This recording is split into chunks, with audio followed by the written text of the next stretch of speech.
Welcome, everybody, to another podcast of the Black Dog Confessional. It is me, Steve, today. Woo! I know. Wait. What was that sound? Was that like Ric Flair? Woo! All right. Well, as you can see, that is not Redbird sitting at the other end down there. That would be Matt Schwartz. Jesse, can you bring up where Redbird is right now? Is that possible? Can we go remote to Redbird? Oh, okay. We are now remote. There's Redbird. Hey, Redbird. What are you doing right now? Oh, well, just trying to get this boat, and Nora finally let me buy it. So, trying to navigate in clearly underneath the bridge, and we've been stuck here for about 3 or 4 hours. I'm pretty lost, and I'm really hungry, and really hoping someone could come out here. Wait. Hold on one second.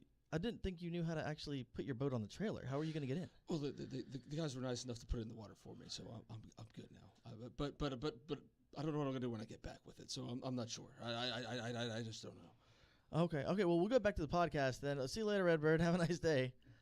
All right. So now here we are. Matt Schwartz is now filling in for Redbird today, and we do have a very special guest. This is Sam Leiro. Sam, say hello. Hello. So the last time I saw Sam Leiro, it was probably, I'd probably say around 08-ish, like in person, sometime around there. You don't remember this event because it was a different time for you at this point. And I remember you were sitting in the front seat of a unmarked patrol car being interviewed by another agent while I sat in the back seat. And I'm pretty sure you were nodding off the entire time. And I would say you were probably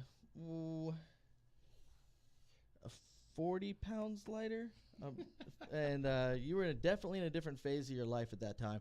And I wanted to talk to you about where you were, how it all started, and where you've transpired since the last time, how things have transpired since the last time I've seen you. And so we brought Matt on today because you and Matt know each other. We do. Yeah. And there was a little bit more of an interaction previously, and we'll get to that. But I wanted to start off. Sam, tell us a little bit about yourself, where everything kind of started for you, and we'll start there. Where everything started. Well, I'm local. I was born in Sebastian, raised in Satellite Beach. It really started. The first time I was arrested was September.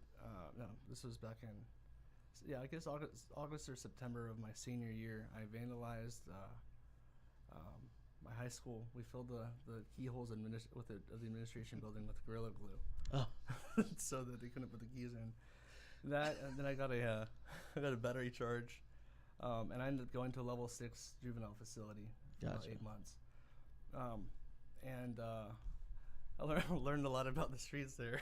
Actually, it was kind of like a junior college, like a training ground more than it was a rehabilitation center. Yeah.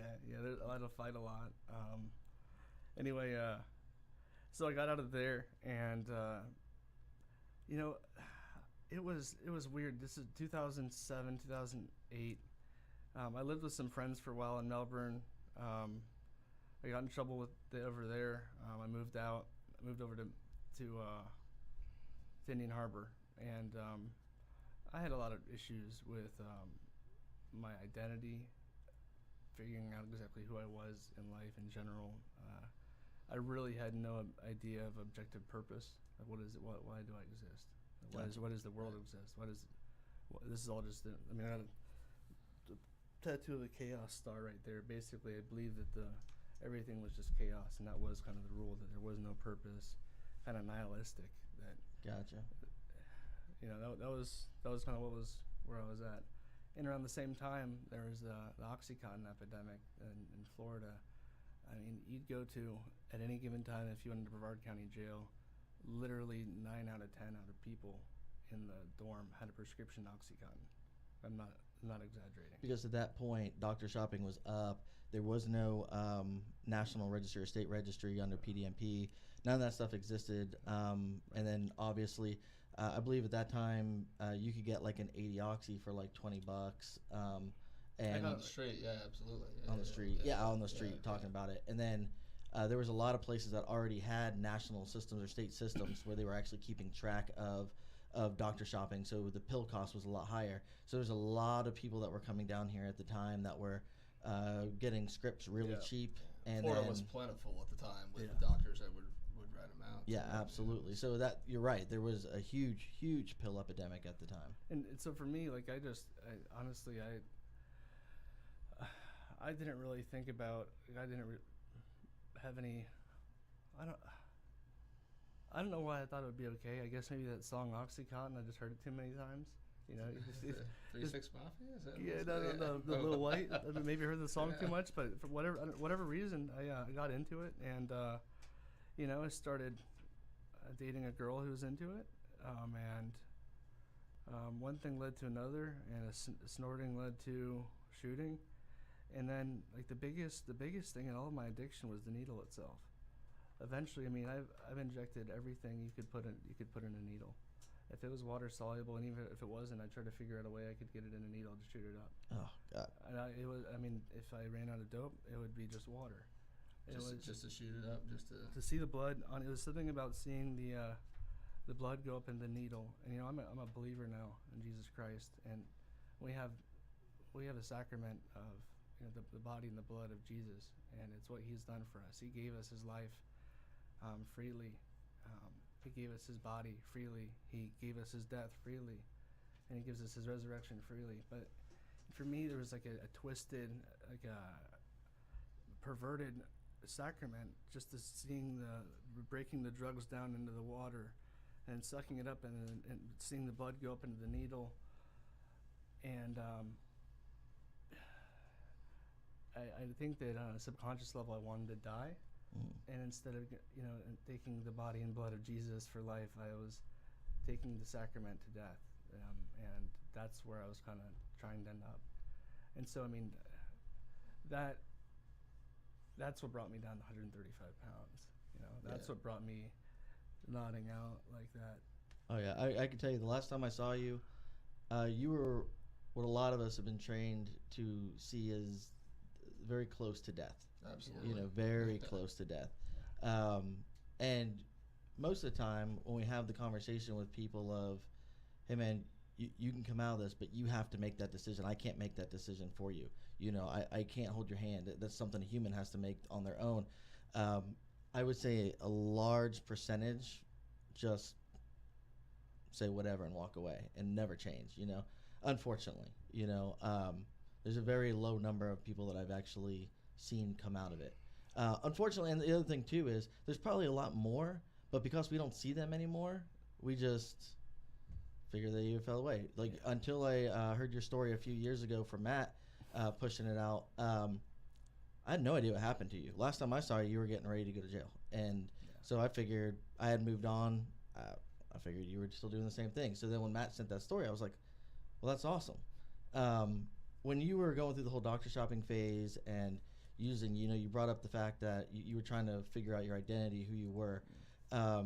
Were you having was it like a self-worth issue, or was it just a not understanding like who you were and what place you were, where you fit and everything?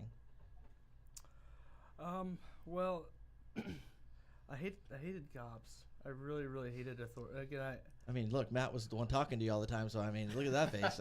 I mean, and you know, I still don't like bad cops, but I know that there are good cops, and we need good cops, and I respect, you know, good cops. That's the punk rock in you right there. Yeah.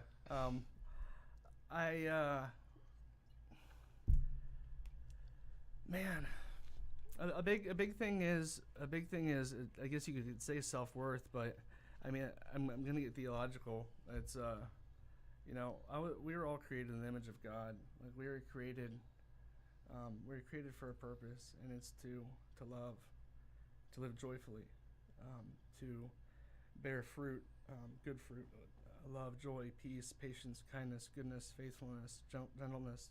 I had no idea I didn't understand any purpose behind that. I didn't understand what I was for. I didn't understand what God would have me do.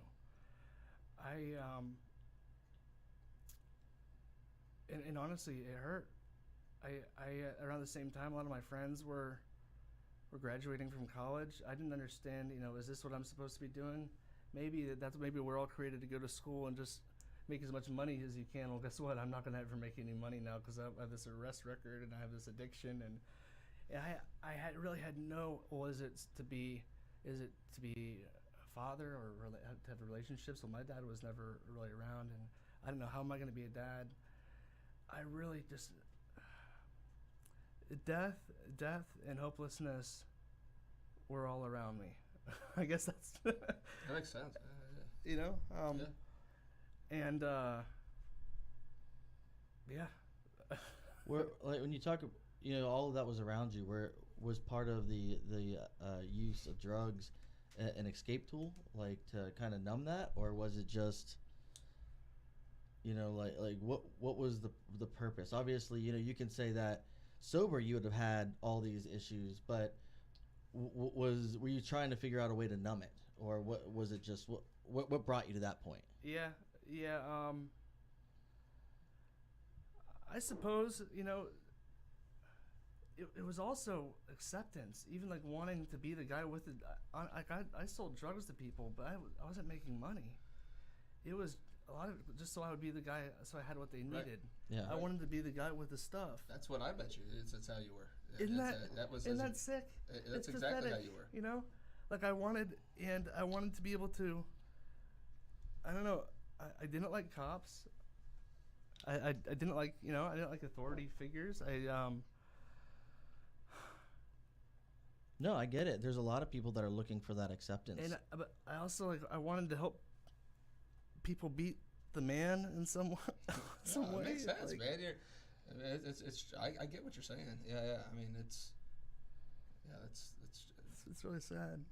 It's really sad, man. No, but you say that, but there are so many people in this world that are looking for that acceptance, whether it's through drug use or through I have to buy these things because that's what gets me to fit in. I have to wear these Nikes if I want to hang out with these guys, and it is a mentality that I truly believe is pushed by organizations like TMZ, where we highlight people who probably aren't the best role models, and we tell people that getting breast implants and body augmentation are things that will help you fit in more, and it's not right. I mean, there shouldn't.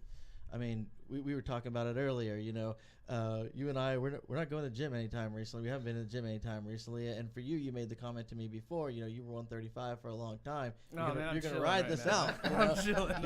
You feel good, and you didn't gain that by eating green bologna sandwiches and peanut butter and jelly in the county jail. No.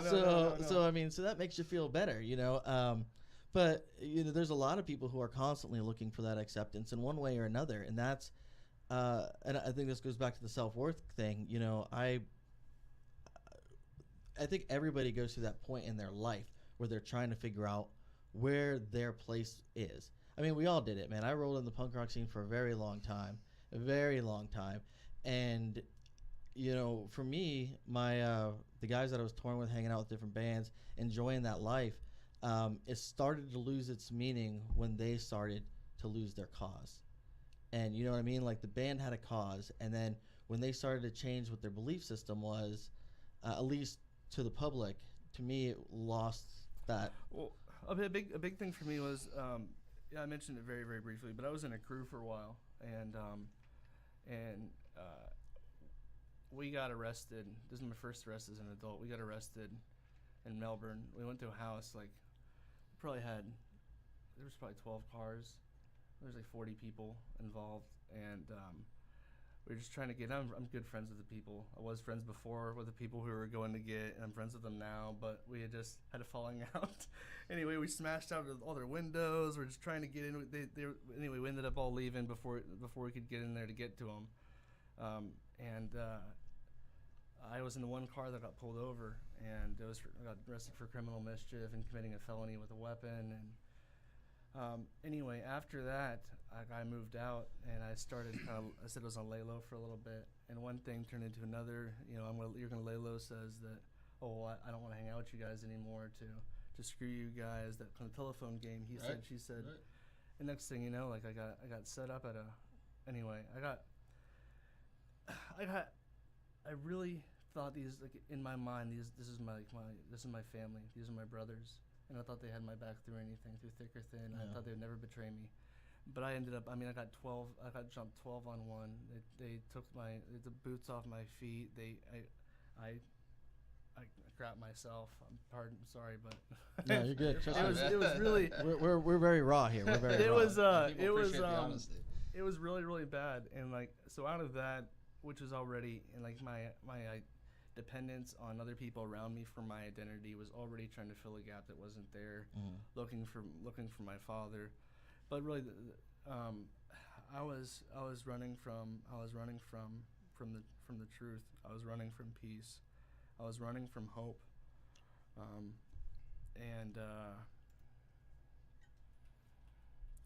You know, the things that I was chasing after were things that never could have helped me with any of those problems that I had. No, they're false hope. They're fillers, and then it's just like any other time. You know, I know a lot of people who started off using one drug and they chased the dragon to the next one because they were still looking for that fulfillment that they weren't finding. Right. And but like we said before, I mean, that could be people who fill it with clothing or fill it with money or relationships. Yeah. Oh yeah. Gosh, you name it. You see it younger and younger anymore too. It's getting pushed on younger kids. You know, the need for acceptance or whatever else.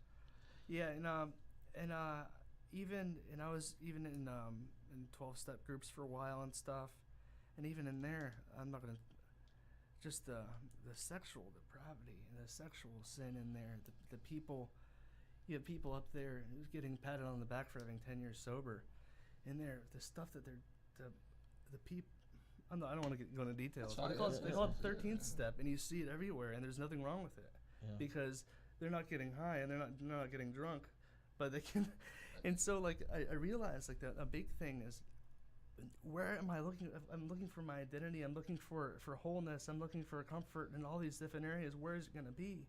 It could be anything. It could be money. It can be in position. You know, guys, I'm sure you work with guys, and it's in their they love their job and they live for it, but to an unhealthy degree. You know what I'm talking about? Oh yeah, and you know what? I want to touch on that. Just you want to go to break real quick, and then I want to get back to touching on things at an unhealthy degree in a moment. All right, we'll be right back, everybody.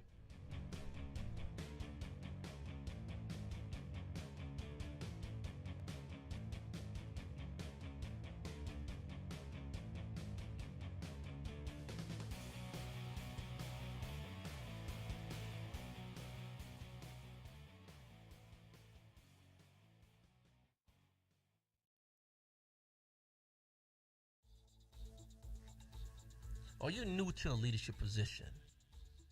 Are you finding it hard to deal with certain personalities in the workplace? Maybe you're trying to reshape your organizational culture to increase your retention, your readiness, as well as your performance of your individuals on your team. Hi, I'm Stephon Williams with Highbowl Leadership and Development Training.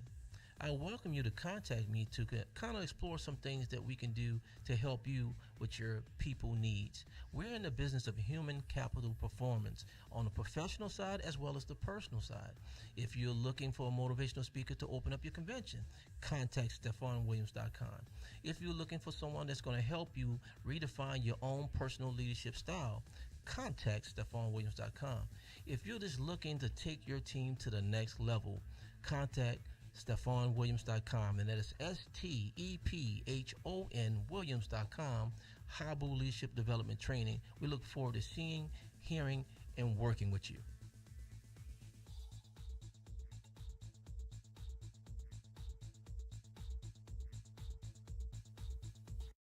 You're listening to Space Coast Podcast, home of the greatest podcasts on the Space Coast.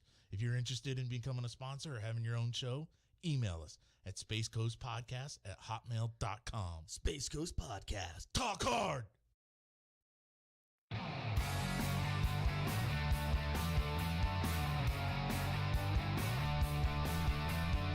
All right, we are back. Like I said, we are mixed up a little bit today. There is no Cardinal here with us, no Redbird. We got Matt Schwartz hanging out with us, but our guest today is a buddy of ours named Sam Leiro. Sam, one of the things we had been talking about right before the break was maybe those false prophets, those bad fillers, and maybe making decisions that are kind of I don't want to say bad, but maybe not the right choices for the right reasons, I guess would be the right thing to say. You know, and you brought up filling in things. And, you know, there's a lot of people that I know, law enforcement in general. I mean, we have like one of the highest divorce rates in Absolutely. the country. Yeah. Because we do. We get very obsessed with our jobs. A lot of people get obsessed with it. And, you know, they feel good, so they want to be there, and they detach from their family, and that kind of leads towards divorces. And we've seen that. I mean, I can tell you how many times over So many. over 16 years, you know. And I think people do that a lot with drugs. They do that a lot with even stealing, trying to fill their lives with things that they're justifying for themselves. You know, this will make me feel good for right now. But then 3 hours later, you're like, I don't feel good again. Now how do I feel? How do I feel good again? Right. And a lot of the people that I've seen who have been addicts over the years, they've told me the same thing. Usually, it's in an interview room, and they always look at you and they say, "I never thought I'd be here. I Right. never thought I'd ever Right. see myself here. You know, I just thought I was feeding me. I didn't realize that by feeding me, I was victimizing others, and even then, victimizing themselves. Right. You know." When you started to realize that you were at a point where maybe things needed to change, where were you at? That's a great question. I actually remember exactly where I was.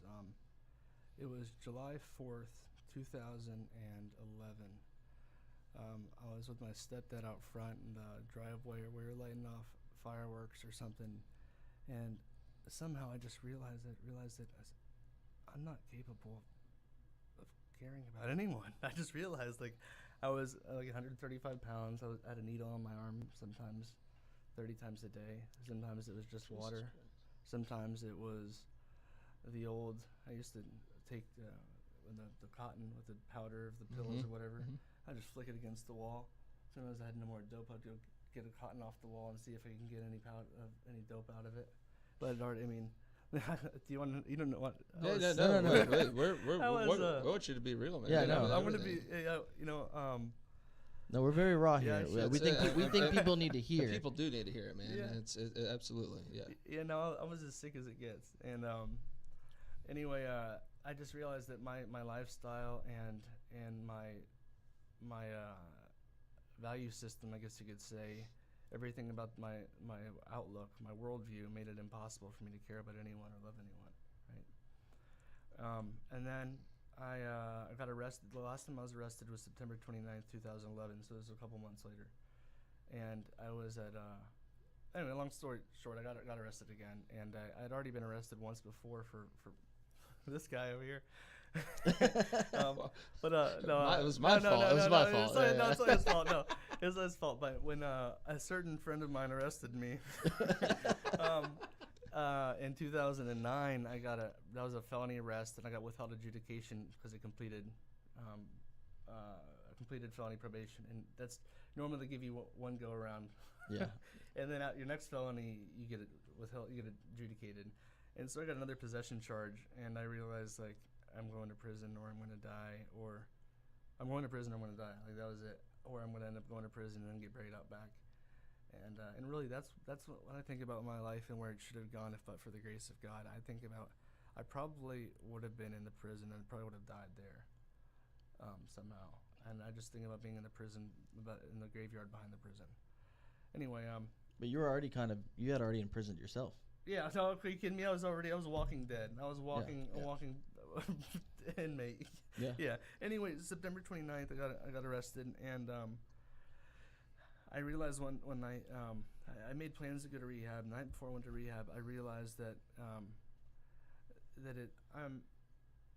I realized that I'm going down there to get, you're talking about making a choice, but I realized that I can make a choice, but I can't do it.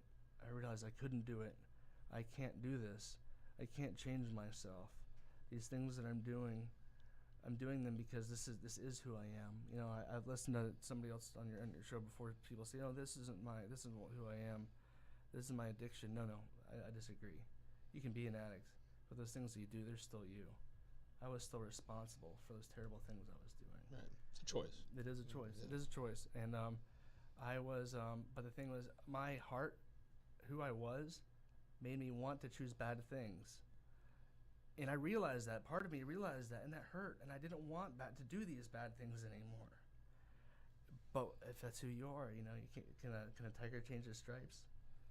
Anyway, so I realized how bad it was, and I went up back to smoke a cigarette, and I realized I'm going to die. And I collapsed. I dropped down on my knees weeping, and I realized if somebody can help me, I'm going to die. My family members who I love, who have these same problems with sin and shame, they're going to die. There's got to be a gracious, merciful God who will help me. And I cried out to God that night. And let me tell you, a peace that not from in me. It wasn't a psychological trick. Listen, my life, we're going to keep on going. It doesn't stop here. And anyway, a peace came over me, and I'm not going to say God spoke to me, but I knew that night that God was there for me. And like I didn't have anything to worry about. And that next day I went to rehab, and you know, I didn't get better. Probably didn't start my life. I'm not perfect. I'm not a saint now.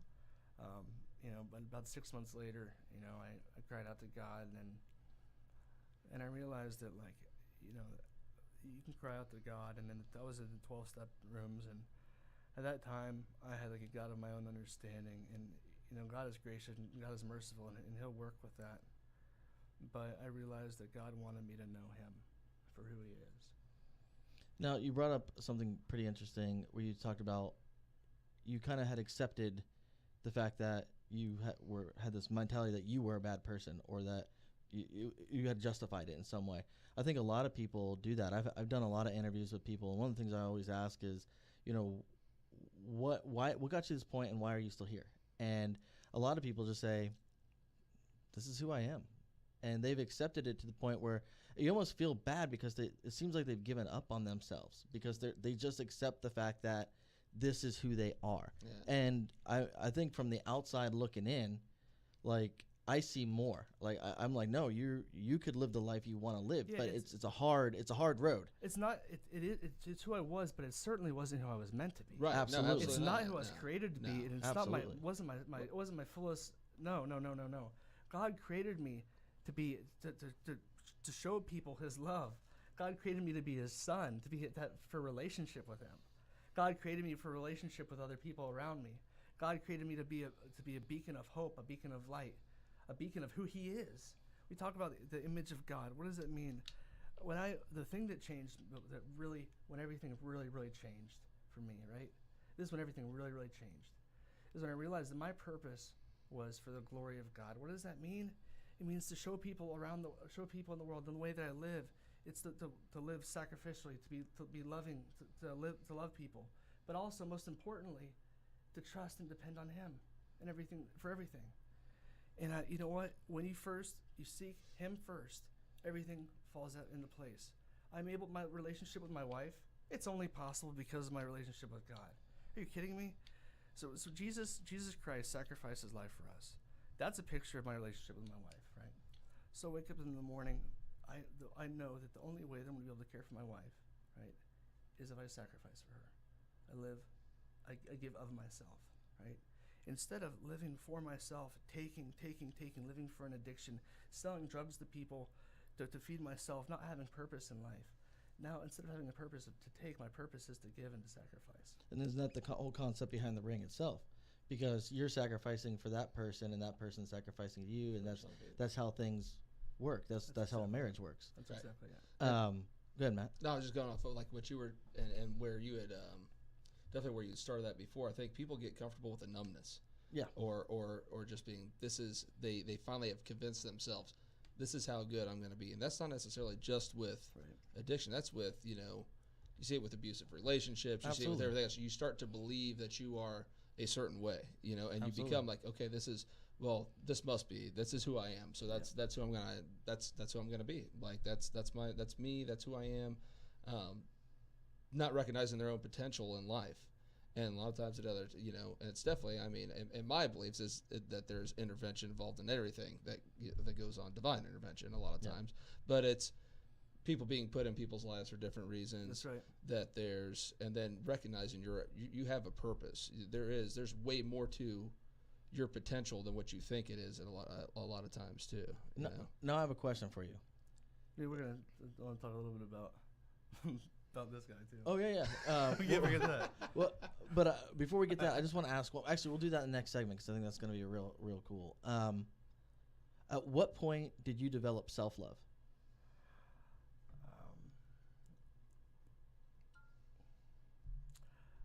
I developed my love is based on, honestly, I don't know that self-love is, I don't affirm self-love in the same way that most people do. I think that humility is a very, very important thing. Okay. The love that I have is based off the love that I have from my Father. The love that I have, and that love is evidenced all around me.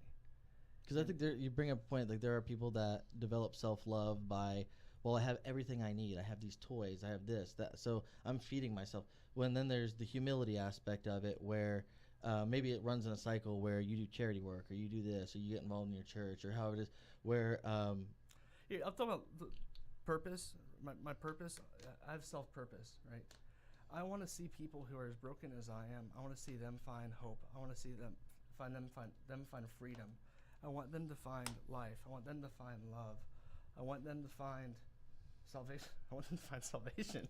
Now here's the question, because you talk about salvation. You're obviously a follower. You've gotten very involved in the church. Yeah. At what point do you feel you've paid your penance? Jesus paid my penance. No, and that's the question, Right. But because there's a lot of people who are self-punishers. Yeah. Like they consistently don't ever find that. They feel like they have to keep doing this or keep doing that, whether it's no.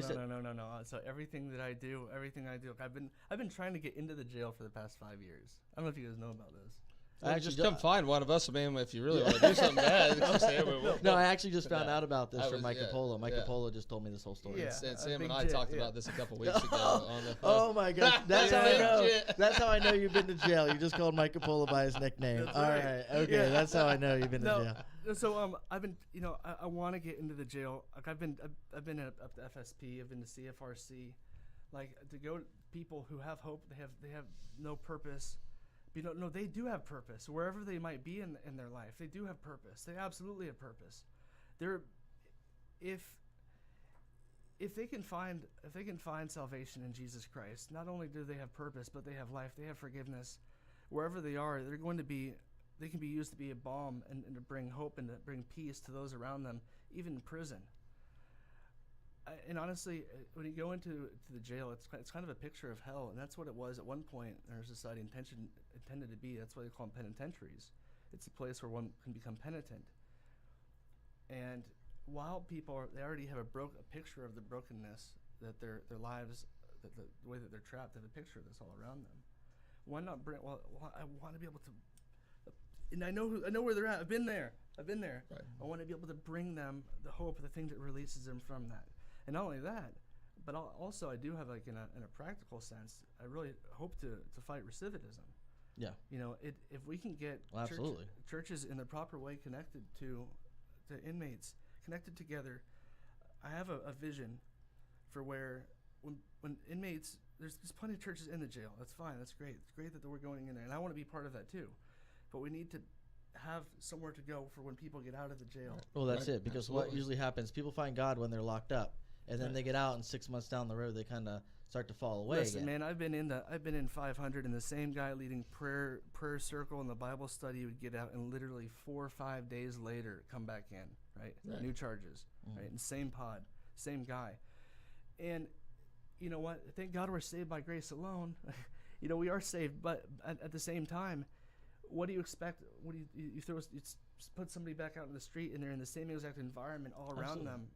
And I was going to ask you that question. Obviously, you stayed in the area. Yeah. There's a lot of people that when you go through rehab, they tell you to get out. Get away. Yeah, I did. Absolutely. I Stay did. as far away from it as you can. I did actually go away for a while.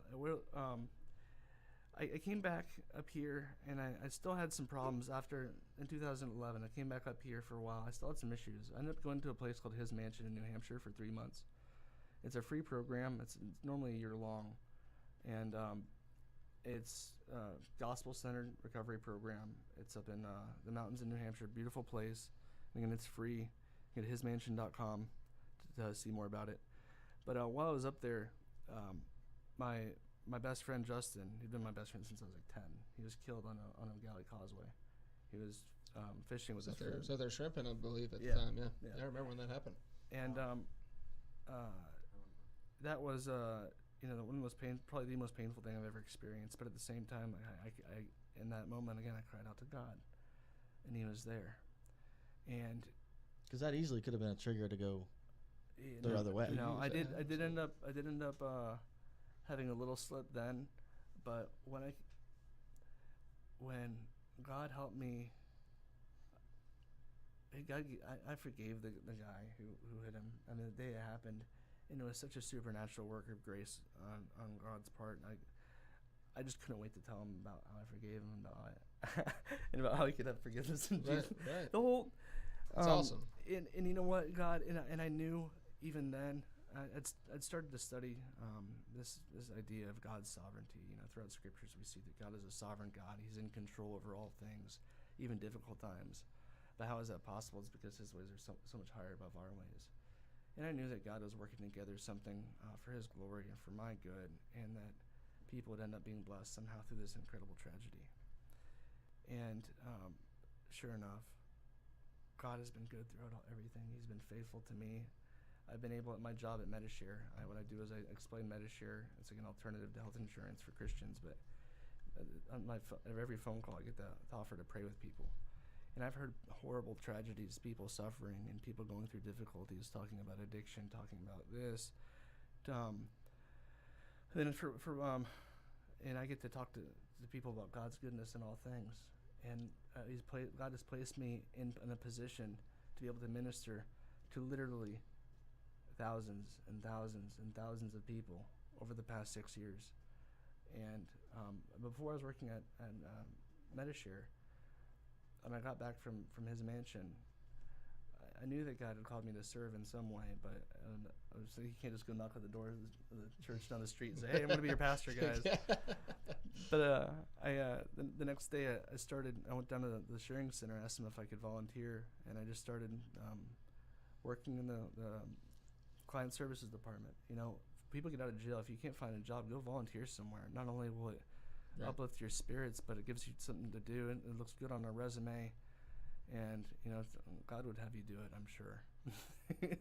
Anyway, but while I was there, even I got to talk to people who were suffering and people in difficult positions. And even just as soon as I started to trust God, God started to redeem my pain. God started to redeem my own sin. God started to prove that I'd been forgiven. And you know, the more I just trust God, the more I walk forward and just do the next thing that He would have me do. You know, I studied His Word. I got involved in discipleship. I've actually been in seminary for about 5 years now. The more you believe God, you just believe Him, you trust God, the more your life falls into order. Then a couple years ago, I was, you know, looking lonely, and so I started looking for a wife, and I met a beautiful woman named Brianelle, who's also a believer. And as we started to walk together and we built a relationship, 2 years later we got married. Now we have a beautiful daughter. That's awesome, man. We have another one on the way. Wow. I guess this is the Congratulations. announcement officially. Oh. Congratulations. All right. Oh man, But, that's awesome. But all this has been completely ordered by the one principle of trusting God. I mean, you trust God. What does it look like? You pursue His glory and relationship. Well, what I want to do is when we get back, I want to talk about restoring relationships and then your relationship with Matt over the years. Okay. Cool? Yeah, let's do that. All right. We'll be right back.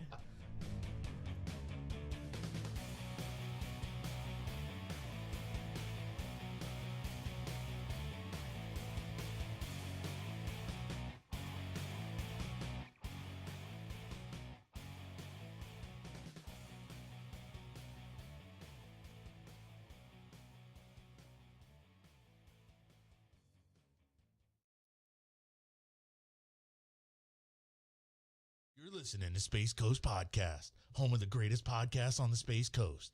If you're interested in becoming a sponsor or having your own show, email us at spacecoastpodcast@hotmail.com. Space Coast Podcast. Talk hard! Hey, make sure you check out Space Cowboy Justice with your hosts, Blake Stewart and Paul Daly. We're going to be talking about interesting legal issues in the entertainment industry and everything geek. If you're into Star Wars, Star Trek, Lord of the Rings, comic books, we're talking about it. Coming at you from the Space Coast Podcast Studios. Hey there, this is Jesse Hall, and I want to remind you to tune into Business Elite Brevard Edition. And what we do on Business Elite Brevard Edition is bring to you some of the biggest movers and shakers on the Space Coast. These could be industry leaders, tech innovators, and social influencers. And what we do is kind of bring them on, ask them some of the most relevant questions that you may not know about. And these are people who may not be in the news, but they are making moves behind the scenes. Again, tune in. Business Elite Brevard Edition.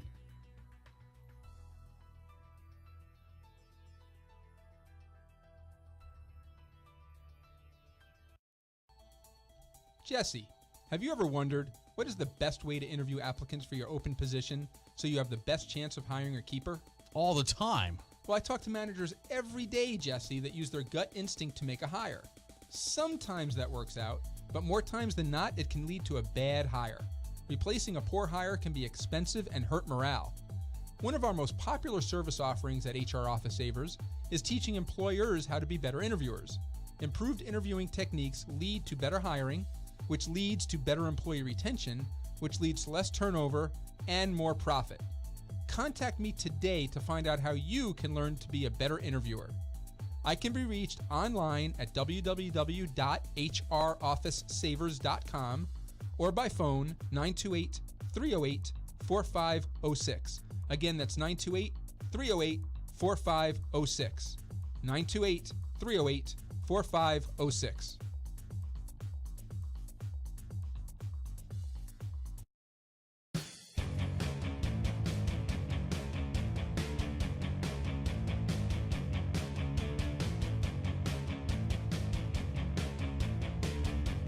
All right, we are back.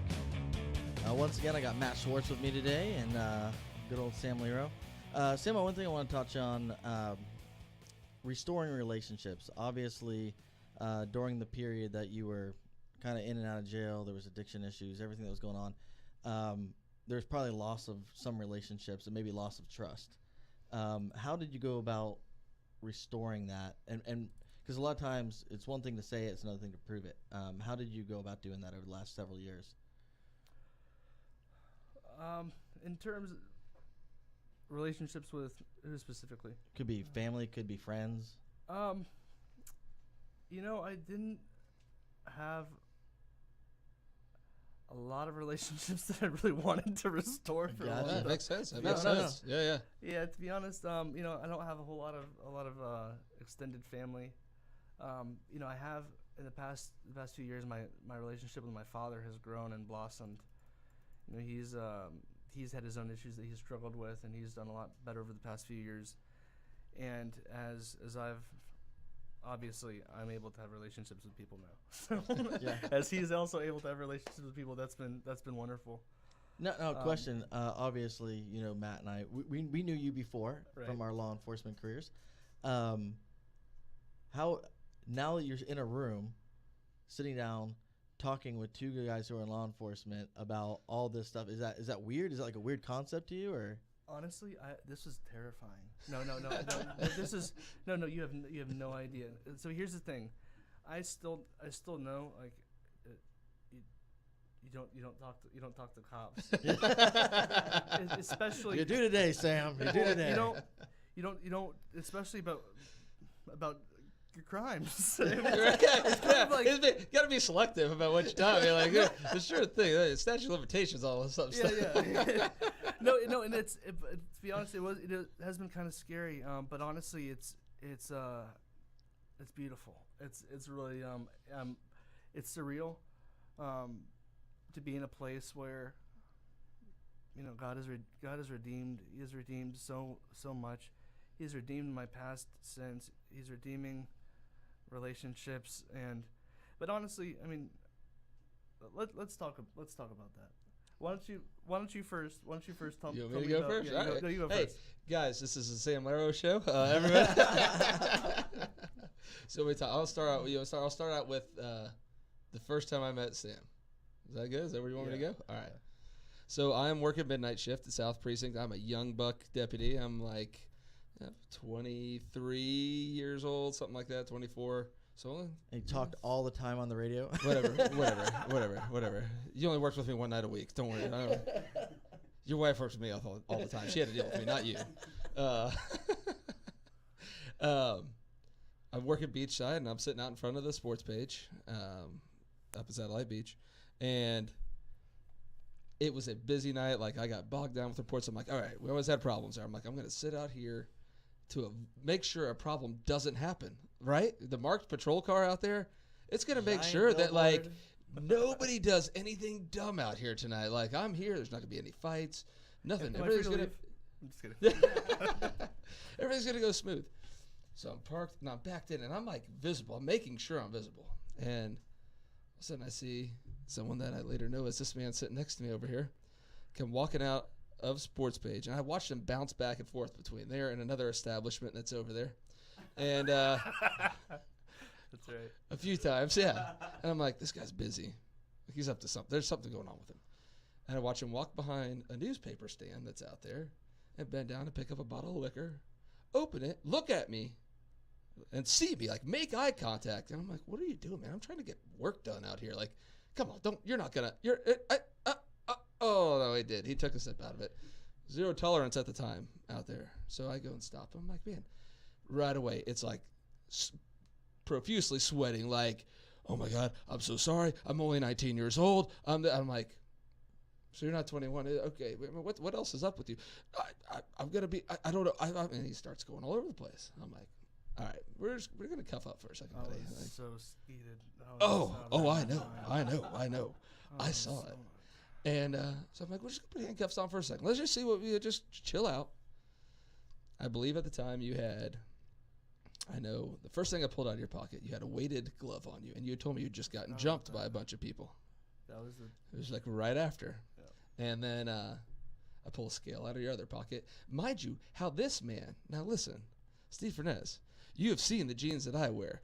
This man had tighter jeans on than I have ever worn in my life. So, like, he had his docks on. I'm like, how is he hiding anything of these? Like, I don't get it. Got pulling the scales and pulling that. End up like, those boots are going to need to come off. And then we end up finding cocaine, some Xanax, and everything. I'm like, this guy's got everything. Like, this is the one-stop shop. And I'm like, well, that would explain why he's bouncing back and forth, and he is between either place. And he sits down in the back seat of my car. I'm like, and you were having a hard time. Yeah. You started telling me about, you're like, can you just do me one favor, not close the door? Because I will have anxiety. I will, like, I'm claustrophobic. I said, listen, man, if you're cool with me and we can sit and talk, I'll leave the door open. We can talk. And we did. And you told me several times, like, I need help. I need help bad. You knew at the time that you needed help. But I think that was self-preservation at that moment. Like, I really don't want to go to jail really bad. Like, listen, man, I wasn't anywhere yet. yeah. We don't know where Sam. I needed help. I didn't, but man, I took it a lot further before I cried out and asked for it. Absolutely. And I remember we sat and talked. We talked for a while out there. I don't know. I put quite a few felony charges on you that day. You did. You certainly did. But the big thing was, though, and all cops are bastards. That's the first tattoo. That's why I wanted to make sure you brought that up. Yeah. That was the first tattoo I got. And you weren't a bastard to me. You arrested me for 2 felony counts, 2 possession controlled substance, and a couple other charges. But you treated me with dignity, and if don't get me, you're gonna get me, man. I knew it was gonna happen. But honestly, like that kind of messed me up just because I didn't know. It made it really hard to hate cops and just flick them off when I drive. I used to drive by cops and just. Sorry, but I was insane. Like I really. Oh, I know. But yeah, you treated me with dignity, and that definitely changed things. And then also, I'd see you up at the beach, and you'd say hi, and it wasn't just to pat me down either. You actually said hi to me and asked me how I was doing, which was pretty. I know some bad cops. I've been mistreated by some police officers. I have a real bad problem with law enforcement officers abusing power. You didn't do that, man. You were very respectful. It's 'cause we're all people, man. Everyone's got their problems. Everybody's got their issues, and I always say everybody's got their vices. Mine's Puerto Rican women and Italian food. I have one of my vices have is none. one Puerto Rican woman. Yeah. But, So we're on the same shit. You're gonna need to help Steve out. No, I think I definitely one of the things I could tell, like I knew when I recompose here for a second. There was just something from sitting and talking to you. I'm like, there's something more with it. That's because several times, and then a couple times after that, when I would see you, I know that I had talked to probably Steve and a couple other people and said like, oh man, dude, we're gonna get that call about Sam. yeah. It's not gonna be, we're gonna see this great success story. Never, not once did I ever stop thinking that you were gonna do great things. I just said, at what point is he gonna come around? He's getting these. There were times I gave you breaks when I knew I could have done way more, and I'm like, I just don't want to see him go down like that. Like I need to see he's gonna do great things in this life at some point. Like there's more to him. He's a cry out for help, and he doesn't even realize that he's a cry out for help. And I remember one of the other guys I worked with, and this must have been close. This would have been probably a year, maybe two or so after that. One of the guys I was working with called me, and he goes, "Where you at?" I was down. I happened to be down in the Atlantic. He's like, "You need to come up to Ocean A1A." He goes, "There's somebody out I'm out here talking to," and he said, "You saved his life." And I'm like, I don't really know that I did. And he goes, no. He said he wants to give you a hug, and says he's going to be going away for a while. And so I get up there, and it's you out there with him. And Look, Matt's about to go all Mike Brown on me right now. I'm going to go complete Mike Brown on you. I walked up, and you gave me this huge hug, and you said you were going to be going away for a little while. And then when was this? Do you remember? It would have been probably a year after that, I'd imagine. Like after the first time I arrested you. Because then you got a VOP in there at one point, and I remember calling your, I think your mom I spoke to, and was like, he'll probably turn himself into me, maybe. Like, I think you got, I got 3 VOPs. Yeah. I might have put one of those on you. I don't remember. You might have. But that hug and that, I've said, and I told you, so this, we'll fast forward a little bit, because that was huge for me, because I was young in my career still. And starting to really see at that time, you know how bad drugs, especially the pills, were on the beach. And that's where I worked all the time. And the beach was nasty for pills. And when I saw that, and I'm like, and when I was told that gave me hope as far as my job went, that if it was one person, and I've said this, and I've told Steve this, I've told several people, that if that's the one thing that I did that affected somebody's life positively just by treating them the way that I treated you, and to see the outcome that you are now. And we're not gonna. I'm trying to keep the waterworks away today, because when I talked to this man on the phone a couple weeks ago, I'm like, "Sam, don't you tell anybody, man." Let me tell you. He called me and he's like, "I just talked to Sam Leiro." And I was like, "Oh God, what's the matter?" And he's like, "He's doing great." And I was like, "Oh, okay, weird." I tend to be a little bit emotional, kind of wear it on my sleeve a little bit. You've known me long enough to know that. But no, honestly, it was awesome. And if I hadn't, I was on probation for 2 years, like. And while I was on probation, I was still getting high, like a lot. Right. I got away. We were slipping up because no. But here's the thing: if I hadn't if I hadn't been on probation, if I didn't have like the cops stopping by my house, man.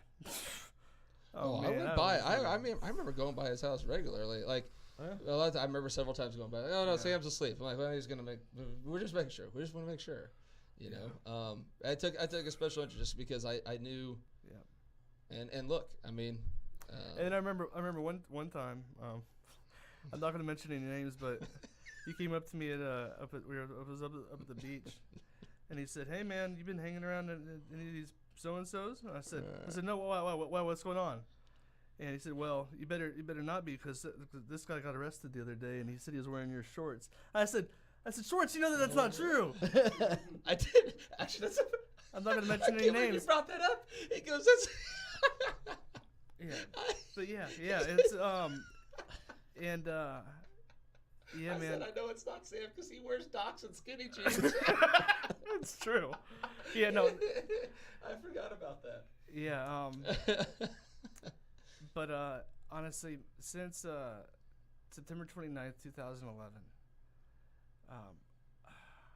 I really thought that time I thought I was gonna end up in prison for the possession charge. That was my last the last arrest, and I ended up going down to Miami. I came back for a little while, and you know, between when I got arrested and when I went to court, I had surrendered my life to Christ. That's And awesome, man. in between that arrest and that court date, the charges got dropped. What happened? I surrendered my life to Christ, and I went to court, and the evidence was thrown out, and I walked away. And since then, I've started. I followed Christ. Now let me ask you this: you met your wife well after all these things, right? Oh yeah. Does she believe that used to be you? She doesn't. No, she tells me all the time that she can't believe it. Right. But I mean, I don't imagine she. I mean, you are a 180. Man. Yeah. Like, No. Honestly, you are. Yeah. You're 180. Like I said, watching you go from the point where we were kind of concerned about whether you were going to be alive the next day, to being fully alive right now. You know, we were figuring it was going to end as a medical call. I shouldn't have been alive any next day. You know, I never. I think I OD'd one time, but never OD'd on opiates. It's just incredible. I should be dead. I should be dead. Oh yeah. But for the grace of God, man, I should be dead. You know, I gotta tell you, the last time I saw you when you were at a really bad point, it was within a few months after that. We had a female come in and do an interview, and I was watching the interview from the room, and somebody said, "Hey, can you go in there and sit with her for a few minutes and talk to her?" I talked to her, I left, and I actually told her mom, because her mom had filed charges on her for some theft stuff, and I said, "If you drop the charges on your daughter, she's going to die." And the mom let her sit for about 2 weeks and then felt bad and called the state and dropped the charges. I don't even think it was a week later we found her dead in the hotel room. Yeah. And like you had the same look, physical look.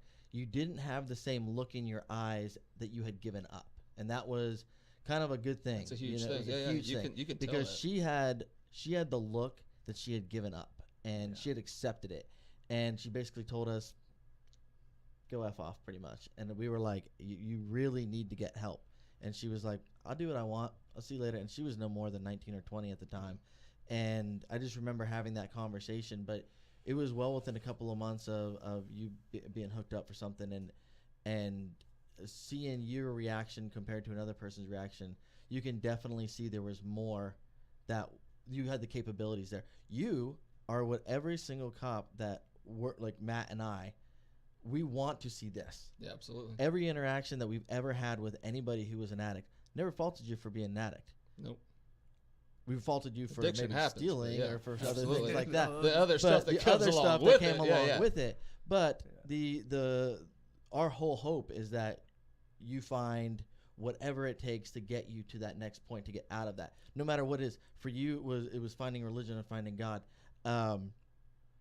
It may be something for somebody else, but overall, in your mindset, the restoration of your soul has come from a very good spot, and you've decided to take that forward. And awesomely so. I can sit here and say that, like, when I first heard, so I think it was back when you and I were both working in undercover together, But as when I ran, I hadn't seen you in years, and I like end up just popping into you. I'm like, that's nuts. There's no way that this guy's doing that good. Like, I was skeptical. I'll be honest with you. That like, wasn't my mom or something. I think you guys were getting some food at Bazaars or whatever, and I'm like, no, like he's not doing that great. Like he seems he's healthy looking. And you told me like, oh, I'm doing great, and I'm like, there's that little part of me wanted to be so hopeful that I'm like also skeptical at the same time. I'm like, no, he actually seems like he's doing great. So then like I started checking up on you for every once in a while I'd go and look and be like, I'm like, no, he's still doing good. Like he really is. Man, I'm looking at, and I'm being a little creep on your Facebook. He was definitely Facebook creeping you. I'm like, I'm gonna try to slide into your DMs, but I'm like, watch it, and then you could do better, Trust. Oh, you could do better. Yeah, he could do way better. But I remember and I told you this, the other day when I talked to you on the phone. I'm like, it was gnawing at me. I was in the morning, and I said I was praying, and it kept popping in my head. Look up Sam Leiro. Look up Sam Leiro. Like, for whatever reason, that would pop into my head. Like, and I did, and then we talked, and I mean, it was. I'm proud of you. Thank you. I am extremely proud of you, and that I know is a huge thing for me when I hear that. But I am probably as just like I would tell anybody that I care about and love. Like I'm proud of you for the man that you've become, because that's amazing. People don't come back from that most of the time. We've seen too many people, not even just in the job. I've seen people personally. Oh yeah. And I know you have. Absolutely. That people that we grew up with, cared about, and everything else, or watched grow up and ended up like this, and ended up in a terrible situation or dead. You got to remember, everything else. I was the kid in the scene before you were the kid in the scene. Like, I'm 40, so I was running the shows back when you were like a Grom, when you were sitting around at your house, trying to figure out how you could sneak into a show. Actually saw Sublime at the Groove Tube. I did. Wow. That's how old I am. All right. Shout out to Tony Solon, because these were. R.I.P. Bradley Noel, by the way, yesterday. It was the anniversary yesterday. But, it's like, so a lot of the people that I went through the scene with, they started, I could probably name 10 off the top of my head that are either dead via drugs or dead via suicide because of the hopelessness aspect of it. Yeah. And so, which is crazy. So, not only seeing you do as well as you have, but to be one of the ones that rolled in the same scene as I did, the next generation, and be able to come out, is awesome. But, it's like I said, you're every guy who ever has worked the road that wants to see rehabilitation. The recidivism thing, let me tell you, if I don't have to do paperwork to take you to jail, I'm much happier. That's what we want. We want to work ourselves out of a job. We want people not to go back to jail 3 weeks after they get out or bond out. I still look at the mugshots almost every single day, and I read the police reports, and I got out at a very, very crucial time, like when the database is going up, because I knew it was going to happen with the heroin and everything's happening with the fentanyl, and then all the dual addictions. Everybody's got heroin and meth. Oh, yeah. Nobody has just. Everybody's speedballing, man. It's so. And it's ice. Yep. It's so. It's everywhere. It's so dark out there. But anybody who's listening to this, if you have loved ones or if you yourself, there is hope. It's never too late. It's never too late. If you cry out for help, if you go to look for it, if you truly look for that help, you'll find it. Do you ever think about if you would have stayed on that path, you would have never met your wife, you would have never seen your child? Wouldn't have one on the way either. Yeah, wouldn't have one on the way. Listen, you wouldn't have the relationship with God that you have right now either. I have eternal life, but outside of all of that, even now, and temporally speaking, this life, I have a beautiful wife who loves me in ways that I never could have even imagined that love can be loved.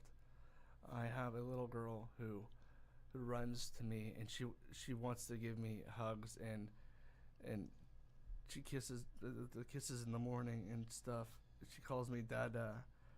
I have either a little boy or a girl on the way. I don't know yet, but I have hope. I have purpose. I have life. I have a gut. I mean, I had. Wear it proudly, buddy. Wear it proudly. You earned that one, man. I had hepatitis C. I don't have hepatitis C anymore. Right after, I almost went in for interferon, but then they said that. Then they tested me and they said they didn't think that I had it. good thing I didn't, because then like 2 years later I got tested again, and they said I did have it, but now there's a new medication now called Harvoni that basically completely cured me of hepatitis. Wow. I don't have any diseases. I'm not a felon. I have a concealed weapons permit. Like, and my life is I've been redeemed. Absolutely. Let me tell you, I think about it all the time. I wake up in the morning and see, oh yeah, that I don't deserve that, and it's just my life. It's just gifts.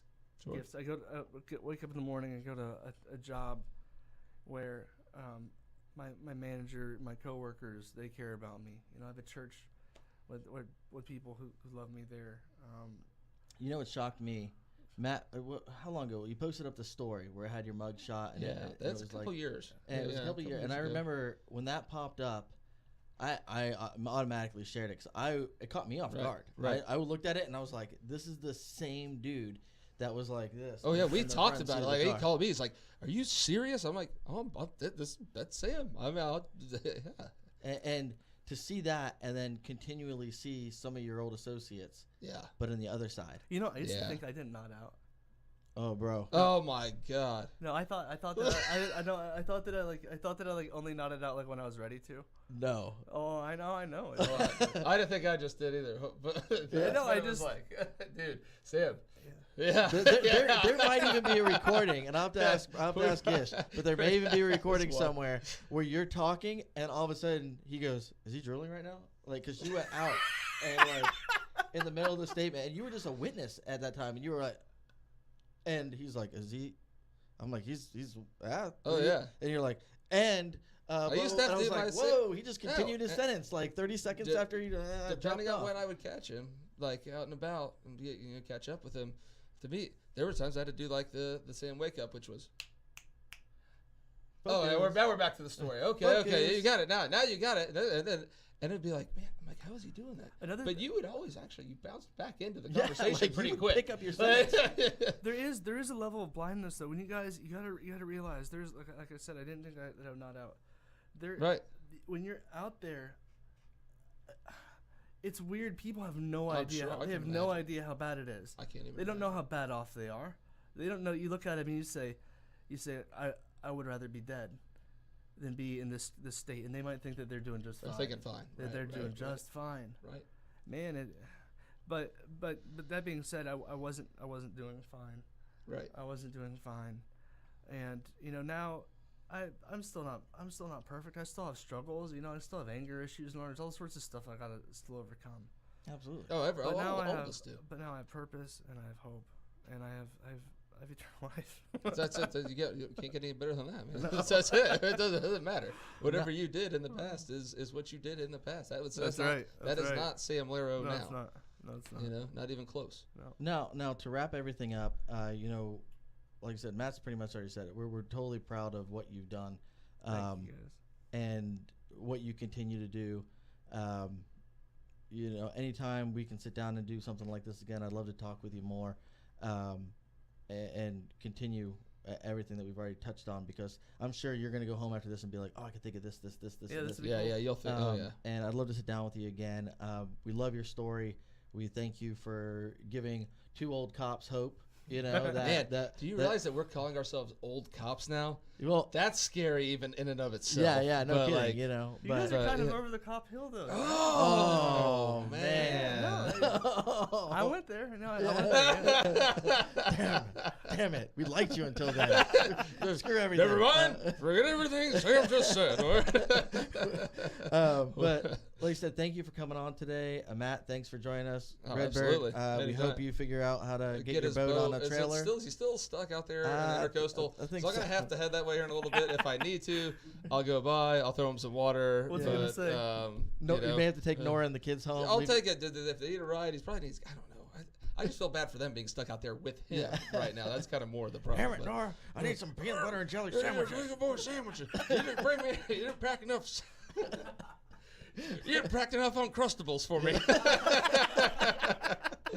And with that, we will see y'all in a couple of weeks. Jesse, once again, thank you. And we'll see y'all June 9th, I believe. All right, we'll see you then.